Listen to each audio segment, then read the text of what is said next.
Dossier évasion Guinée, l'affaire se poursuit devant l'inspection générale du travail. Ce mercredi, les 16 employés mis en congé technique ont répondu à la convocation de l'IGT. Le PDG d'Évasion Guinée, lui, ne s'est pas présenté à ce nouveau rendez-vous. Ben Oumar Silla est le porte-parole des 16 travailleurs remerciés. Il est au micro d'Antoinette Dédé au niveau Guy. Suivez. Donc aujourd'hui, l'inspection nous a convoqués pour parler entre les deux parties, mais malheureusement, l'employeur n'a pas répondu à la convocation. Mais nous, on est venus en équipe pour montrer notre bonne volonté, le respect de la loi que nous avons pour ce pays et les institutions régies en la matière. L'Université catholique de l'Afrique de l'Ouest a organisé lundi une séance de formation pour ses étudiants de la filière agro-industrie alimentaire. L'objectif était de réaliser des travaux pratiques dans la conservation et la transformation des produits halieutiques. Mariam Fodé-Camara et Alex Silla nous signent ce public reportage. La Guinée produit beaucoup, mais n'a pas les moyens de conserver ses produits en période d'abondance. C'est pour lutter contre le gaspillage des produits agricoles et halieutiques que l'Université catholique de l'Afrique de l'Ouest a créé la filière industrie agroalimentaire. Ces étudiants sont formés sur les techniques de conservation, le découpage des poissons et l'assaisonnement de la viande. D'abord, les confitures. Le conservateur, c'est le sucre. C'est le sucre qui permet de les conserver. Les autres produits, ce sont des produits à base de tubercules. Ils ont été découpés, broyés et séchés. Ouais, j'ai dit que les saucisses et saucissons, c'est la même définition. La différence, d'abord, c'est l'état du hachage, n'est-ce pas? Les saucissons sont en hachage gros, tandis que les saucisses sont en hachage mince. Ce sont des préparations ménagères qui sont assaisonnées. Voilà, donc on y ajoute des ingrédients et des additifs.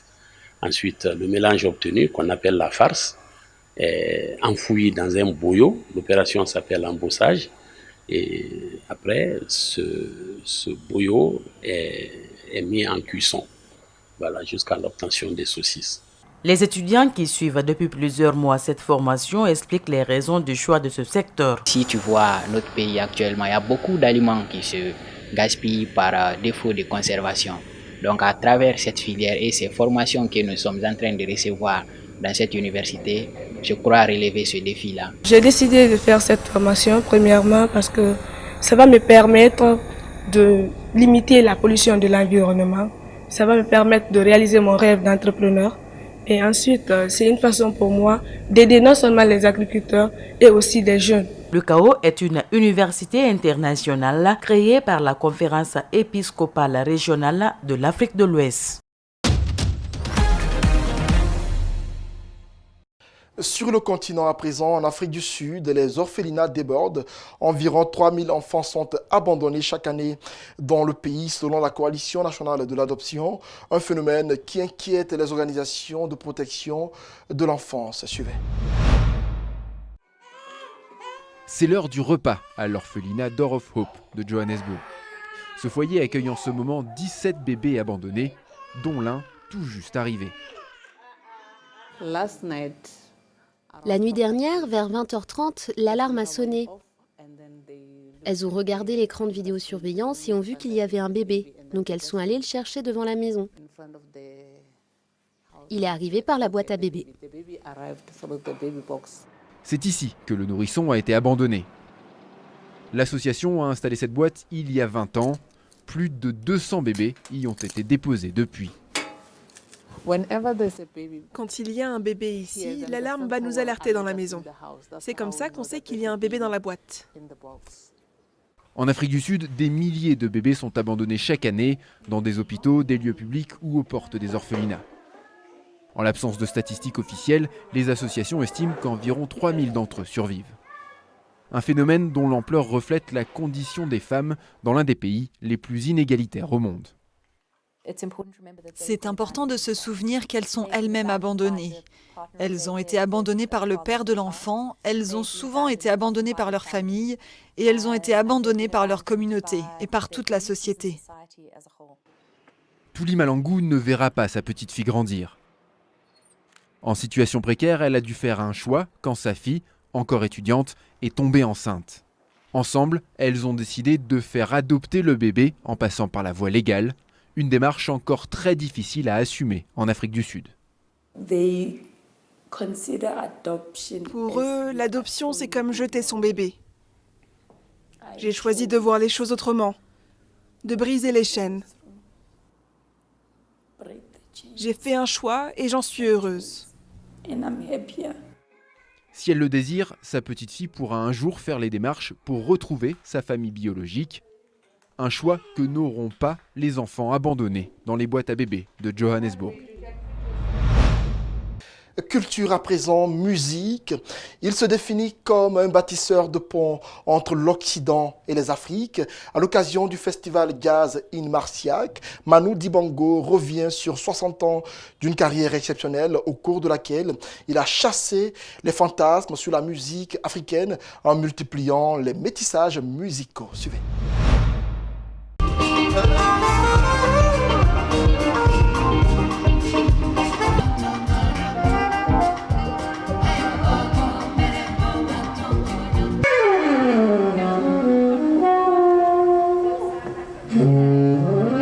Nous sommes des bâtisseurs de ponts.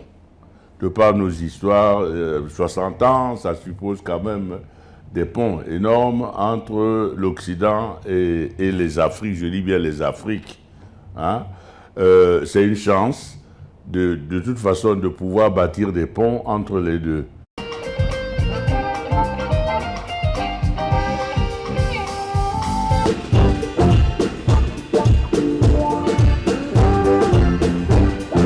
Je suis simplement un gars qui est musicien. Je ne suis pas musicien ni européen ni africain, je suis musicien d'origine africaine vivant en Europe. Mais il faut tenir compte de ça parce que beaucoup de gens fantasment sur la soi-disant musique africaine.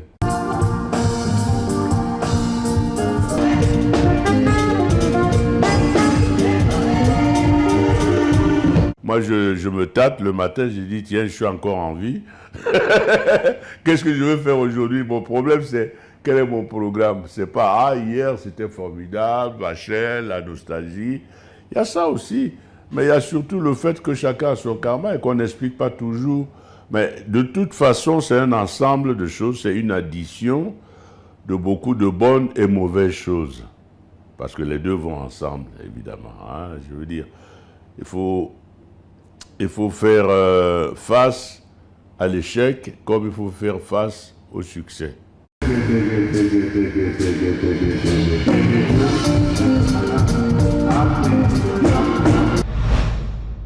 Voilà le doyen Manu Dibango qui a 80 ans continue de nous égayer.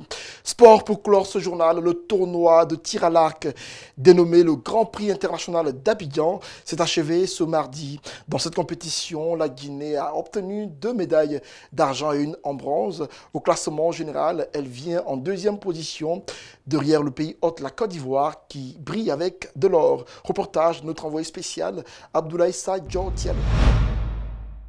Sur ce pas de tir, les archers de 7 différentes nationalités sont prêts. Devant eux, leur cible, marquée quelques instants plus tard par une pluie de flèches. Durant 2 jours, ces athlètes se sont livrés une véritable bataille sur une distance de 70 mètres. En équipe unisexe, les archères guinéennes n'ont pas tardé à montrer leur savoir-faire. Les filles remportent la médaille d'argent, les hommes le bronze. En équipe mixte, la Guinée s'est contentée de la médaille d'argent pour n'avoir aucune en individuel. Après la compétition, le temps de réagir. Ça n'a pas été du tout facile parce que vous voyez même les duels ont pâté, on faisait les mêmes points, C'est la dernière minute qu'ils nous ont dépassé 1 point de quart. Vous voyez, au moins que nous étions à 36 et ils étaient à 37. Face à ces résultats, le coach guinéen a beaucoup à dire. En somme, les résultats sont satisfaisants. Seulement, il y a eu quelques déceptions en individuel. Vous remarquez qu'on n'a pas eu de médaille en individuel. Pendant que chez les dames, il y avait une possibilité de médaille ici, mais on n'a pas pu saisir. Et donc, c'est la grosse déception de la journée surtout. Pour ce Grand Prix, Ce sont les Ivoiriens qui se sont taillés la part du lion. Ils savent bien faire la star à domicile. Parce que sur les 6 médailles de ce côté, nous avons déjà 5. Je pense que c'est une satisfaction pour nous. Dans le classement général, la Côte d'Ivoire arrive en tête, suivie de la Guinée et du Bénin. L'unique archère qui représentait le Tchad dans ce Grand Prix était bien parti, mais Ourtou Marlise a été contrainte d'abandonner la course pour cause de maladie. Le Grand Prix terminé, le Tizokata lui a débuté par les 20 mètres ce 7 août, jour de fête d'indépendance de la Côte d'Ivoire. La remise des différents prix aura lieu samedi prochain, selon la FIFTA, la Fédération ivoirienne de tir à l'arc.